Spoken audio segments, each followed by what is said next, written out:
Welcome to the Old Time Radio Westerns. I'm your host, Andrew Rhynes, and let's get into this episode. This episode is going to be Tales of the Texas Rangers. Original air date is December 16th, 1951, and the title is Pickup. Hope you enjoy, and again, thanks for listening.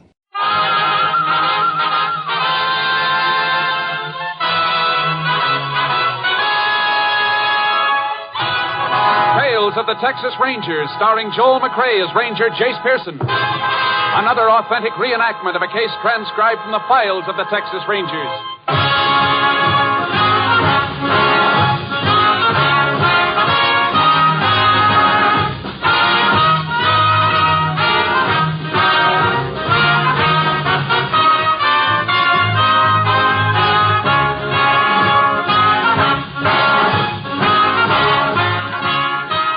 Dates and places in the following story are fictitious for obvious reasons. The events themselves are a matter of record.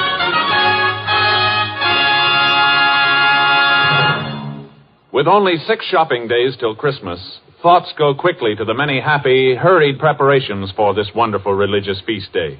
There are presents for the children, the turkey for dinner, and 1,001 important things to plan and arrange before December 25th rolls around. Sunday is probably your day to rest. Your day to take it easy. And it's on Sunday that NBC brings you a whole evening of great entertainment to help you relax, put you into a holiday mood, and provide you with many hours of pleasant radio listening. Today, hear The Big Show with stars including Rosalind Russell, Phil Silvers, Jack Carson, Sarah Vaughan, and many more. Yes, a full 90 minutes of great entertainment is yours. Comedy, drama, music. It's The Big Show. Then Phil Harris and Alice Faye are featured in a half hour of mirth and music. Later, Theater Guild on the Air presents Tyrone Power and Loretta Young in Aerosmith by Sinclair Lewis. Stay tuned to NBC, now entering its second quarter century as the leader in radio programming. And now, from the files of the Texas Rangers, the case called Pickup.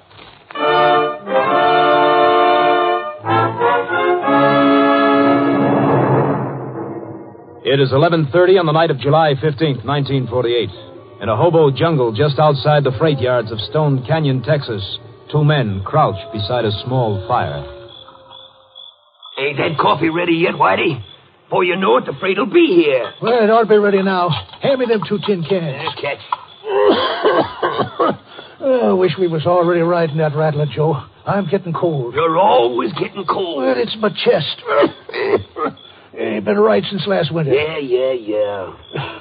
Well, here's your coffee. You know, I've been thinking, Joe, maybe we ought to stick around a while. What for? Well, there's plenty of work here. Ah. Besides, I'm getting tired. Always moving. Never getting set long enough to rest. Now, what's the matter? This coffee. What'd you put in it? Why, is it the same as always, Oh, Joe? I ought to know better than let you make it, Whitey. You never could make a cup of coffee fit to drink. Come on, let's grab that rattler. Hey, you're pouring the coffee on the fire. That's all it's good for. Put out fires. Come on, let's go. Well, let me finish my coffee first. Come on, Whitey. Want to miss this freight? Well, okay, Joe. Joe, wait. I can't run so fast. Come on, Whitey. Joe, no, I'm trying, Joe. Wait. It's not empty, Whitey, with the door open. Yeah, all right. Hurry up, will you? I can't make it, Joe. Give me a hand. There you go.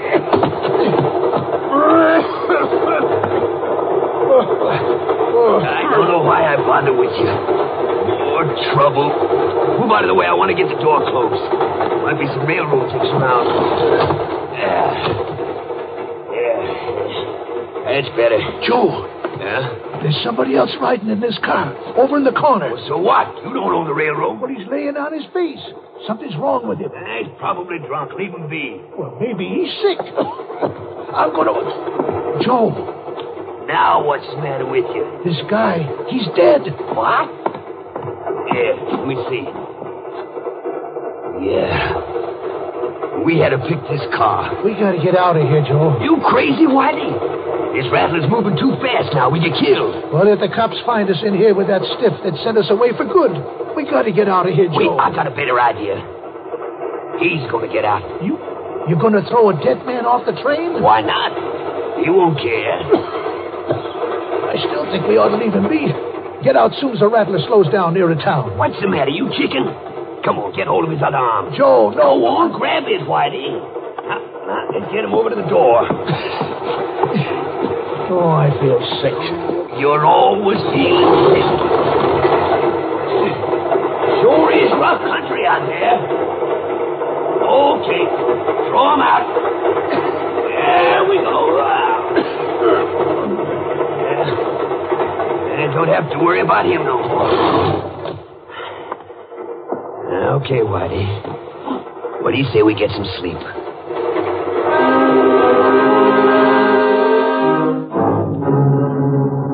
The body was found in a rocky ravine a day later by a Mexican nester, Julio Ramirez, who rode to the nearest town and reported his discovery. In the absence of the sheriff, the Rangers were notified. Within 2 hours, Rangers Jayce Pearson and Clay Morgan were riding toward the ravine together with Ramirez. How much farther, Julio? Oh, he's not far, senor. Just over this slope. The dead one, he's there at the bottom. You sure you never saw him before? Yeah, pero no, senor. And I would know, because in a whole year I seen maybe like 6 people. This one I never seen.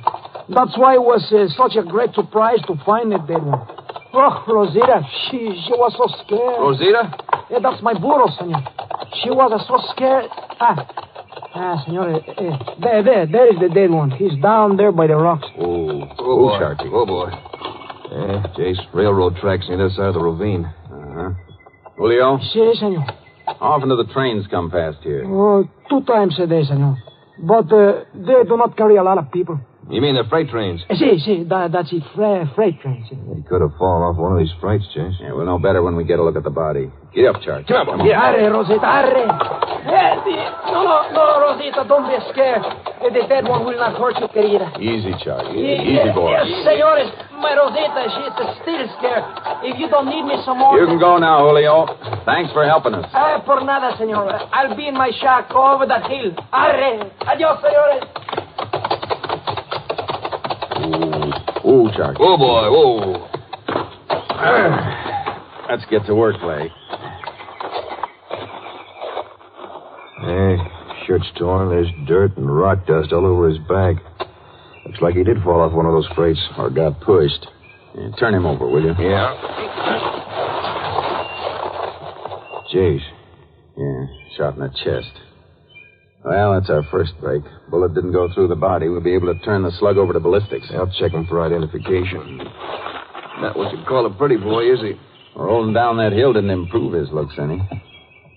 You find anything? Not yet. Pockets are clean. I don't think we'll get much from the dungarees and the shirt. Hey, wait a minute. What is it? The laundry mark on the shirt. CJ405. That's some help. Not too much. We'll have to check every laundry in Texas to find out where this came from. I got a hunch we may not have to do that. That stain on his shirt and those 2 on his dungarees. What would you say they were? It could be crude oil. Uh-huh. And take a look at his shoes. Some more stains on top and oil caked in the soles. Yeah, looks like he worked in the oil fields. We'll have the lab go over these clothes, but it sounds like a pretty good bet. An awful lot of oil towns in Texas, Jayce. Yeah, but only one I know of on this rail line. You mean that boom town south of here? That's it.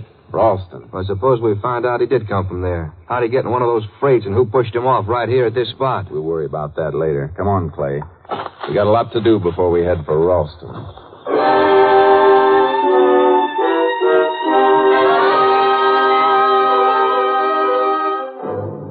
We arranged for the local justice of the peace to bring the body into town. Then we photographed the dead man and the laundry mark on his shirt. 3 hours later, we were in Ralston checking the laundries. The second one told us what we wanted to know.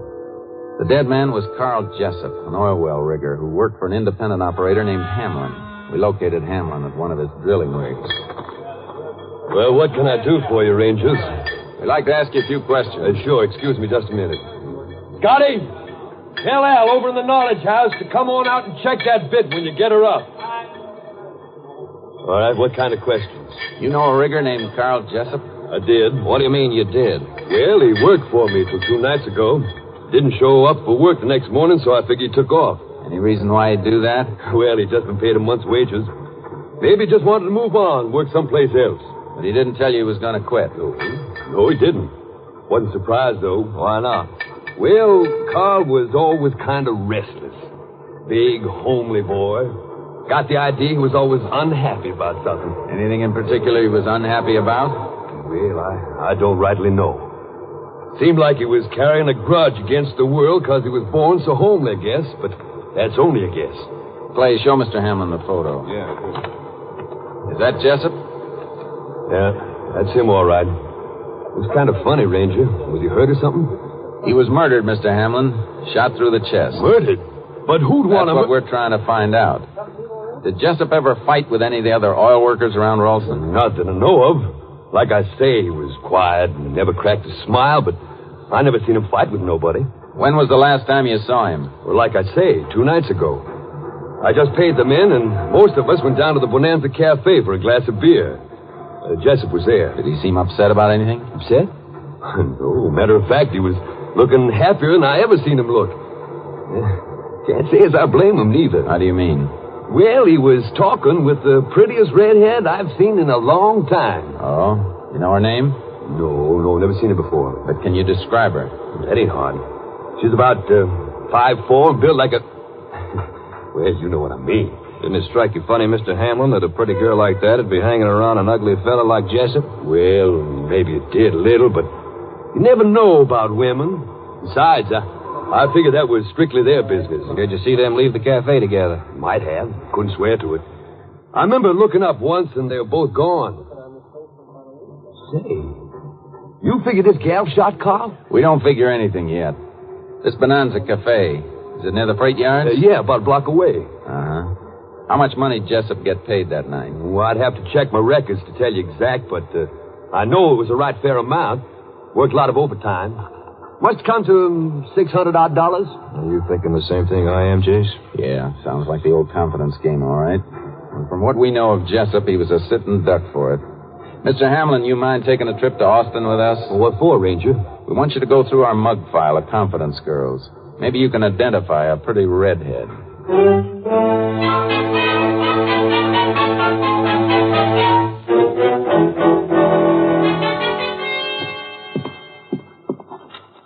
How about that one, Mr. Hamlin? No, that ain't her.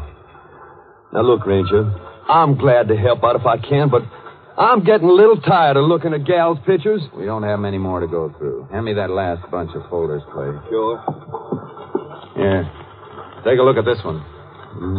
Nope. Don't even look like her. Besides, that one's a blonde. Gal you once got red hair. Real red. It might be dyed. This one look familiar? I don't... Wait a minute. Yeah, let me take another look. Yeah, that's her, Ranger. That's her. Who is it, Jayce? Lil Dunlop. Served 3 terms at Gorey. Confidence record. I didn't recognize her at first. Looks a mite younger in that picture. It was taken 4 years ago. You sure she's the one? I couldn't miss her. She's sure got a pretty face.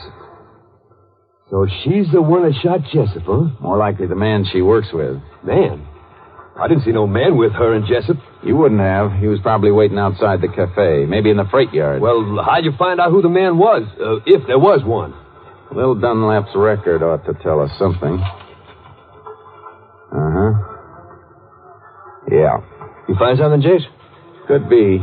Each time Lil was arrested, she was with a man named Charlie Bond. Want me to get his file out? Yeah, but first take Mr. Hamlin over to the Colonel and see that he gets transportation back to Ralston. Sure. Come on, Mr. Hamlin. All right, that's you. Meet you back here, Jayce? No, by the teletypes. I'm going to get out an all-points bulletin on Lil Dunlop and Charlie Bond.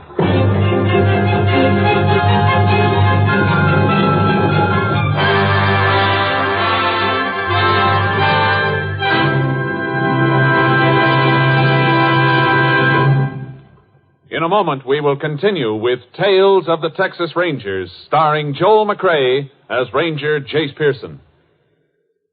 Charity is all mankind's concern, and especially at this time of the year, we must, in our charity, remember there are many less fortunate men, women, and children who have not even shelter, much less a comfortable home where families can be reunited.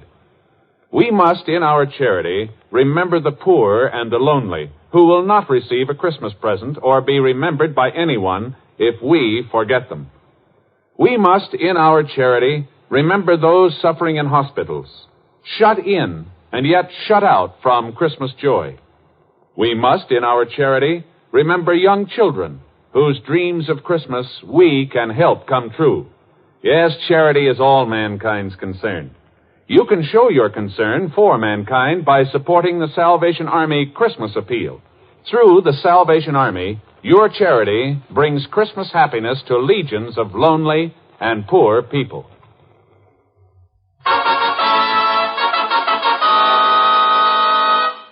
We continue now with Tales of the Texas Rangers and our authentic story, Pickup.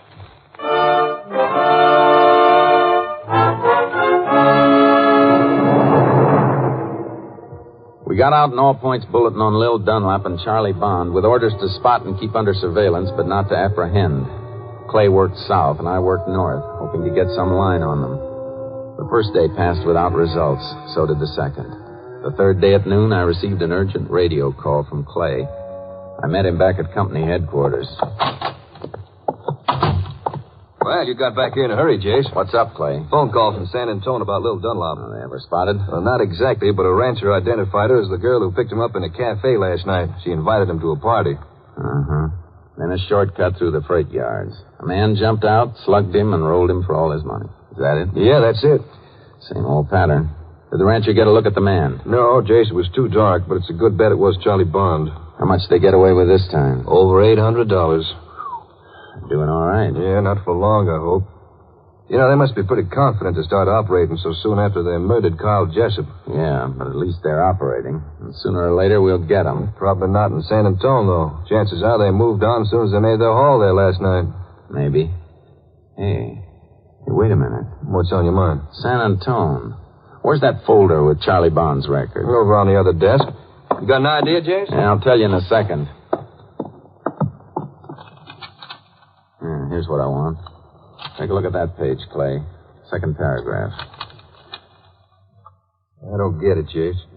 This just says Charlie once attempted escape from Huntsville with his cellmate, a guy named Earl Dorn. Otherwise known as Mousy Dorn. You know this fella? I sent him off on his last trip to Huntsville. He worked the confidence racket, same as Charlie Bond. Yeah, but what's that got to do with... San Antonio, Clay? That's where Mousy lives.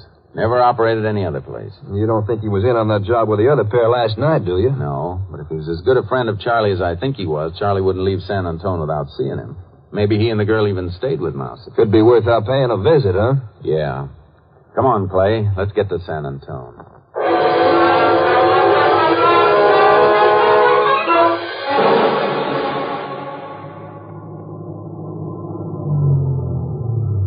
This is it.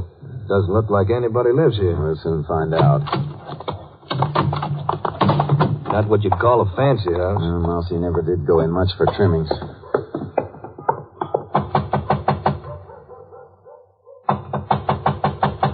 Yeah, I didn't think anybody was here. Try the door. Yeah. Jayce, she's going out the back window. Yeah. Hold it, Mousy. Let me go. Come on, let me go, huh? Stick around, Mousy. It's not polite to walk out on your visitors. Why, I ain't done nothing, Ranger. Why are you trying to run away? I wasn't trying to run away. I just got scared. Let me go, huh? Sure. Come on, let's go sit down. We want to have a little talk with you.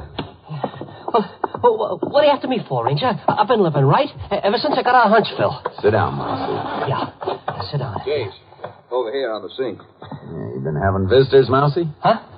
No. I ain't had no visitors, no. You usually drink coffee out of 3 cups at once? Oh, yeah, I forgot. My aunt and uncle from Houston. They come by for a cup of coffee. I see. Yeah. A middle cup, Clay. Hold it by the bottom and bring it here, will you? Yeah. Thanks. So your aunt and uncle were here?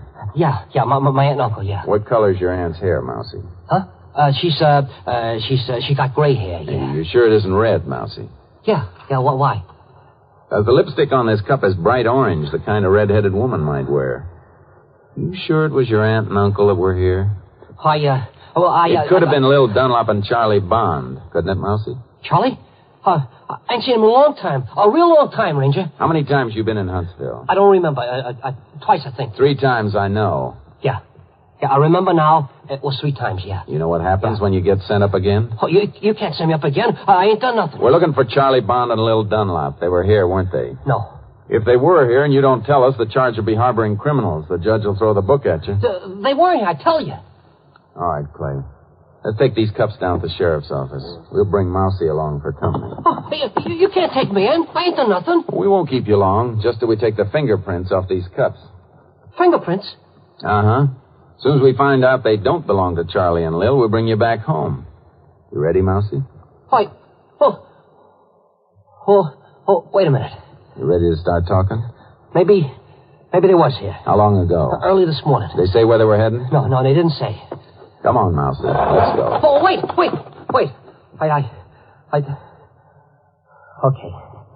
Okay, Ranger.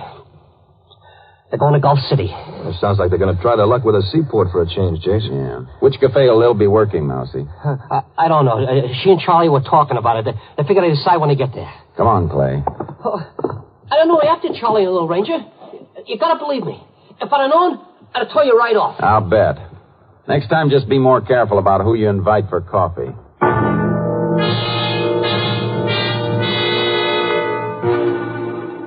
I phoned the Gulf City chief of police and asked him to stake out his men in every cafe where Lil might be expected. As soon as one of them spotted her, he was to keep an eye on her and phone the chief's office.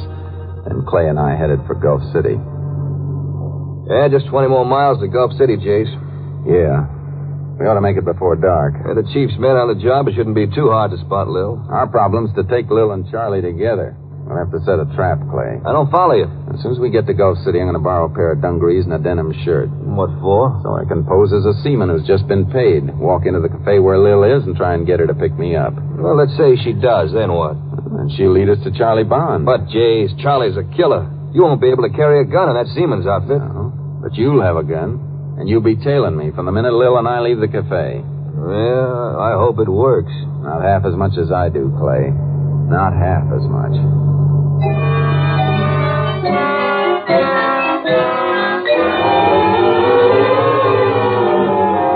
We arrived at Gulf City around 7 o'clock. I outlined my plan to the chief, and he arranged for some seaman's clothes. I changed into dungarees, and then Clay and I settled down in the office to wait. 10 o'clock. Maybe she's not going to show tonight. Give her time. She's probably waiting till the cafes fill up. It won't be so noticeable when she walks out with her latest sucker. Only tonight, that's going to be you. Things work our way. There'll be 2 other suckers tonight. Lil and Charlie Bond. If things work our way. I still don't like it, Jayce. You got a better idea? No, I reckon not. What's the matter? Yeah, it's not really funny, but I can't get over you in that seaman's outfit. You look like you haven't spent a day on land in 10 years. Just so it convinces Lil. Well, it ought to. I'm convinced, and I know you. I'll get it. Ranger Morgan. Where? Yeah, right away. Come on. Lil? The Yankee Cafe. Let's go, sailor.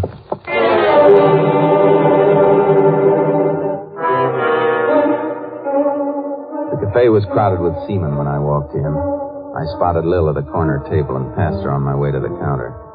Took out a wad of bills and made sure she could see them, and then I asked the proprietor for change to play the jukebox. I put in a nickel, and when I turned around, she was standing at my shoulder. Hello, sailor. Hi. You like music, huh? Uh-huh. We don't get to hear much aboard ship. You off one of the tankers? Yeah. What's your name? Jack. Jack. That's a real nice name. Mine's Lil. Buy me a beer, Jack? Sure. Come on over. I hope you don't think I did wrong coming up to you and speaking first. Glad you did. 1 beer and coffee, please. But don't you drink beer? Yeah, sometimes. Oh, I knew when you came in you'd be nice to talk to. I was right, too. It's funny, I was thinking the same thing when I saw you. Were you? I didn't even know you'd noticed me. Oh, with that pretty red hair and... How could I miss you? You are nice. Gee, I wish we could dance in here. Yeah, so do I. Hey, I got an idea. A few friends of mine are having a party tonight. Why don't we go? We could dance there. I couldn't go in these work clothes. Oh, that won't make any difference. Come on, Jack. Well, but don't you want to wait for your beer? There'll be plenty at the party. Come on. Okay. Forget that beer and coffee. Maybe I ought to go back to ship and change into some better clothes. I told you it won't make any difference. My friends won't care. Which way? Right down here. Sure, I'm glad I met you tonight. Yeah, me too. Only I wish we'd met a long time before this. You see, I was right. You are nice. Oh, we take a shortcut through here. Freight yard? Mm-hmm. My friends live right on the other side. This'll save us a couple of miles of walking. Yeah, if you say so. It only takes a few minutes. How come you're so quiet all of a sudden? Reckon I don't have much to say. Well, I expect we'll have a lot to talk about before the evening's over. You can say that again. Well, now, that's more like it. For a minute there, I was beginning to think you didn't like me. You scared of something, Lil? Well, of course not. Why? The way you're looking around, No, you don't. Slug him, Charlie. Slug him. Give me that gun. Charlie, look out. Grab the girl, Clay. I got this one. Yeah. Get your hands off. Come on. Get him off. Come on, I said give me that gun, you... Charlie. You killed Charlie. Yeah, he'll be all right. You okay, Jayce? Yeah. Put the other pair of cuffs on Charlie. Sure. Dirty, dirty cops. Hey, you sure hit him hard, Jayce. He's out cold in the face. I should have known you were a cop. I should have figured it out the minute I saw you. Don't worry, Lil. You'll have plenty of time for figuring from now on.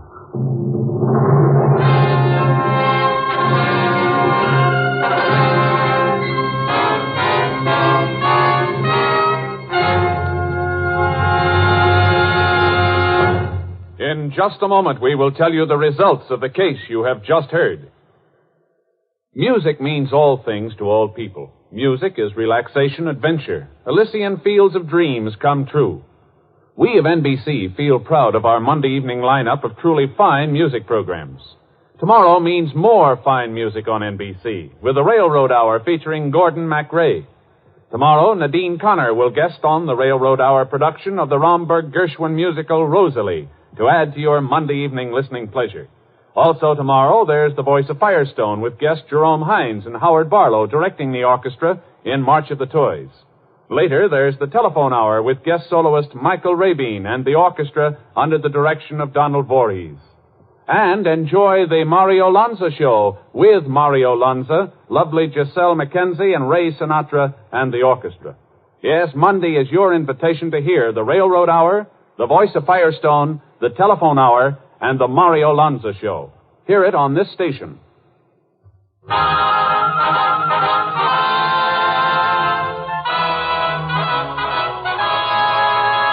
And now, here are the results of the case you have just heard. Faced with ballistics proof that his gun killed Carl Jessup, Charlie Bond admitted shooting him and placing his body in a freight car. Bond and Lil Dunlop received life sentences in the penitentiary. Early in 1949, Whitey Holmes, a vagrant dying of tuberculosis in a county hospital, confessed that he and another man had thrown the body of Carl Jessup from a moving train, thus clearing up the unsolved element in the case.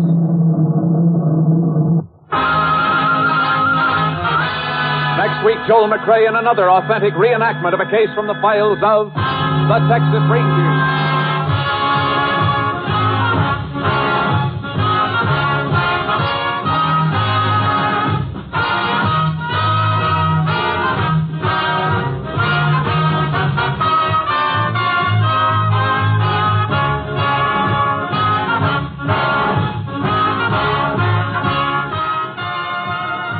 The cast included Tony Barrett, Tom McKee, Brad Brown, Herb Ellis, Bob Sweeney, and Joan Banks. Technical advisor was Captain M.T. Lone Wolf Gonzalez of the Texas Rangers. This story was transcribed and adapted by Charles E. Israel, and the program was produced and directed by Stacy Keach. Hal Gibney speaking.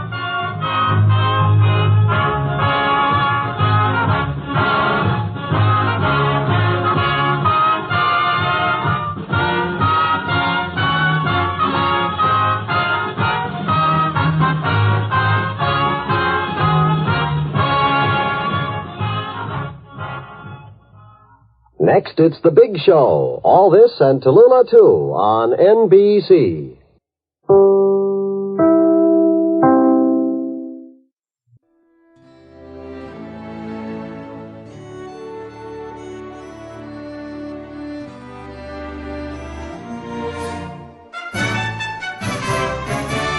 This has been a presentation of OTRWesterns.com, and we hope you enjoyed. Please take some time to like and rate our shows in your favorite podcast application. Follow us on Facebook by going to otrwesterns.com/Facebook. Join in the conversation by going to otrwesterns.com/Discord. And don't forget to send us an email, podcast@otrwesterns.com. This episode is copyright under the attribution, non-commercial, share alike copyright. For more information, go to otrwesterns.com/copyright. Have a great day, and again, thanks for listening.